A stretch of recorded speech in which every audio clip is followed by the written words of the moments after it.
Salut les gars, bienvenue sur notre chaîne YouTube Zalson Channel. Aujourd'hui, nous allons parler de la thématique football. Et pourquoi je le dis? Semblerait-il que Kylian Mbappé voudrait laisser le PSG. Alors, si tu veux savoir, suis cette vidéo jusqu'à la fin, mets le like et abonne-toi pour ne pas manquer les prochaines vidéos. Alors, nous allons commencer cette vidéo par parler des différents matchs qui se sont déroulés hier sur le continent européen, à savoir les éliminatoires de la prochaine Coupe du Monde qui se jouera du côté du Qatar, coronavirus permettant. Une rencontre a attiré particulièrement mon attention. Il s'agit bien sûr de la rencontre qui a opposé les Bleus, l'équipe nationale de France, à la Bosnie-Herzégovine. Un match qui s'est soldé sur le score d'1-0. But signé par Grisou d'un joli coup de tête. Alors, à la fin de cette rencontre, les presses transalpines ont encensé beaucoup de joueurs de l'équipe nationale de France par leur brillant parcours, par leurs prestations. Mais n'oublions pas que dans cette rencontre aussi, un joueur a attiré mon attention par une prestation qui n'a pas du tout été à la hauteur des attentes. Il s'agit bien sûr de qui? De Kylian Mbappé. Kylian Mbappé qui a essuyé des critiques à la fin de cette rencontre.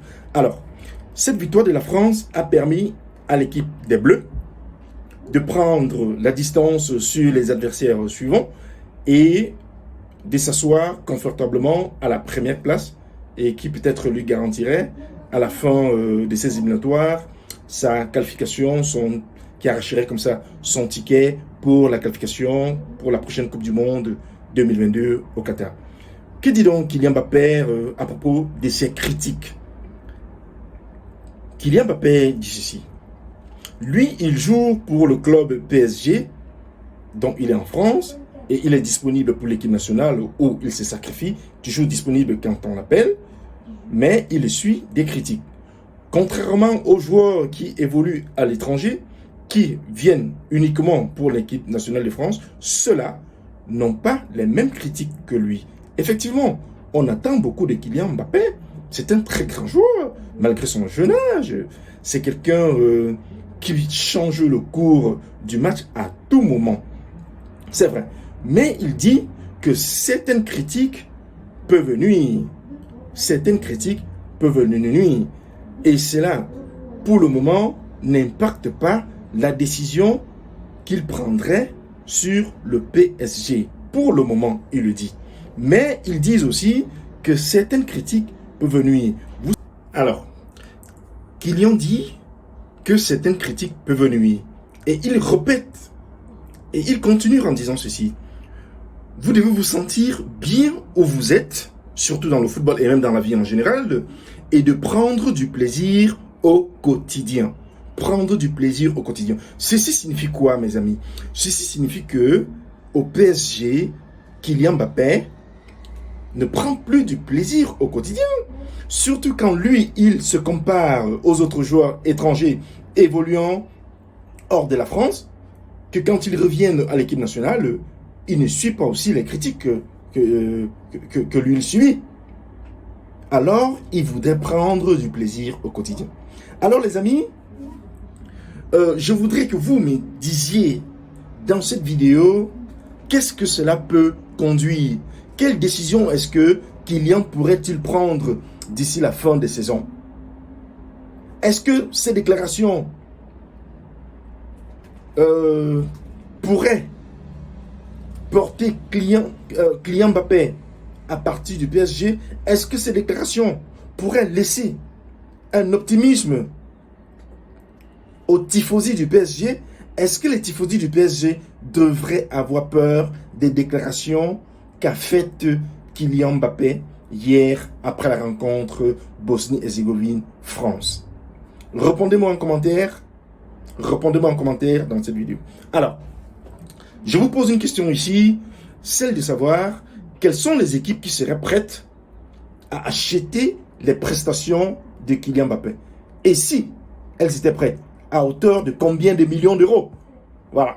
Moi, je ne suis pas un manager, je ne suis pas un manager de foot. Je ne saurais donner le prix de Kylian Mbappé, mais je peux, comme ça, de façon hasardeuse, donner un prix approximatif, je dirais au moins 200 millions d'euros. De mon point de vue, les équipes sur le plan européen qui sont prêtes, qui pourraient, je le dis bien au conditionnel, qui pourraient être prêtes à acheter les services, les prestations de Kylian Mbappé, moi je ne vois que l'axe Real Madrid, Barcelone, ou alors Espagne, Angleterre. Du côté de l'Angleterre, bien sûr, nous avons le Manchester City, qui est une très grande équipe, qui est une équipe qui a à sa tête un président très riche, je crois c'est un Qatari, qui pourrait se servir des prestations de Kylian Mbappé. Du côté de l'Espagne, nous avons le Real Madrid et nous avons également le FC Barcelone. Voilà, selon moi, les équipes sur le plan européen qui pourraient acheter les services de Kylian Mbappé. Mais alors, quel impact, si jamais Kylian Mbappé devrait laisser le PSG, quel impact aurait le PSG sur le plan national et même sur le plan européen? Je pense que, autant pour moi, nous savons très bien que actuellement, Kylian Mbappé et le joueur brésilien Neymar forment un tandem, un duo formidable pour toutes les équipes. Alors, s'il arrivait que Kylian Mbappé quitte le PSG, ce serait vraiment un trou en attaque pour l'équipe transalpine, pour le PSG. Alors, je voudrais que vous me répondiez dans cette vidéo en mettant des commentaires, sans toutefois oublier de vous abonner. Chers amis, si cette vidéo vous a plu, allez dire aux autres. Si elle ne vous a pas plu, venez me dire, mettez des commentaires. Nul n'est parfait. Take care, stay safe. Bye bye. On se voit à la prochaine. Merci beaucoup. Salut.